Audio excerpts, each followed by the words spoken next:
कवितेचं शीर्षक आहे जेटरचा पेन. लहानपणी जेटरचा पेन घरी कधीतरीच यायचा. लहानपणी जेटरचा पेन घरी कधीतरीच यायचा. आनंद मात्र तेव्हा मन भरून व्हायचा. गपचूप खिशातला पेन घेण्याची मजाच होती न्यारी. गपचूप खिशातला पेन घेण्याची मजाच होती न्यारी. बाबाचा खिसा म्हणजे लाख मोलाची तिजोरी. पेन येता हाती मग, पेन येता हाती मग धरायचा आपला कोपरा. शुद्ध लेखन एकच पान, पण उगा अभ्यासाचा नखरा. 4 ओळी झाल्या लिहून की डोकं घ्यायचो अलगद वर. 4 ओळी झाल्या लिहून की डोकं घ्यायचो अलगद वर. डोळे करून नुसते बारीक शोधत राहायचो बाबाची नजर. नजरा नजर होताच मग गालातच हसू यायचं. नजरा नजर होताच मग गालातच हसू यायचं. काहीतरी गडबड आहे हे बाबाला मात्र लगेच कळायचं.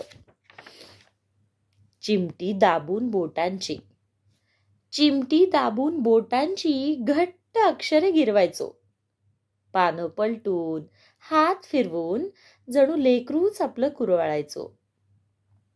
नव्या त्या पेनमुळे, नव्या त्या पेनमुळे काहीतरी लिहिण्याची रोजच यायची लहर.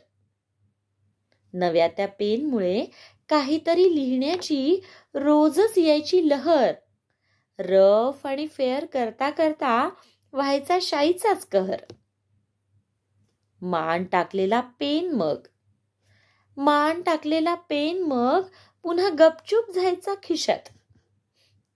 मान टाकलेला पेन मग पुन्हा गपचूप जायचा खिशात. काय गो ठमाबाई असा आवाज कानी येताच आवंढाच राहायचा घशात. दुसऱ्या दिवशी सकाळीच, दुसऱ्या दिवशी सकाळीच जादूच्या छडीसारखा गच्च शाई भरलेला जुनाच पण नवा पेन. दुसऱ्या दिवशी सकाळीच जादूच्या छडीसारखा गच्च शाई भरलेला जुनाच पण नवा पेन अलगद हाती यायचा. प्रेमाच्या अबोल वाणीतून, प्रेमाच्या अबोल वाणीतून बाबा सारं काही बोलायचं. बाबाच्या या श्रीमंतीची, बाबाच्या या श्रीमंतीची नाही कशा कशालाच तोड. बाबाच्या या श्रीमंतीची नाही कशा कशालाच तोड. जेटरच्या या पेनमुळे माझ्या आठवणी झाल्या गोड. जेटरच्या या पेनमुळे माझ्या आठवणी झाल्या गोड. ही कविता माझ्या बाबासाठी समर्पित.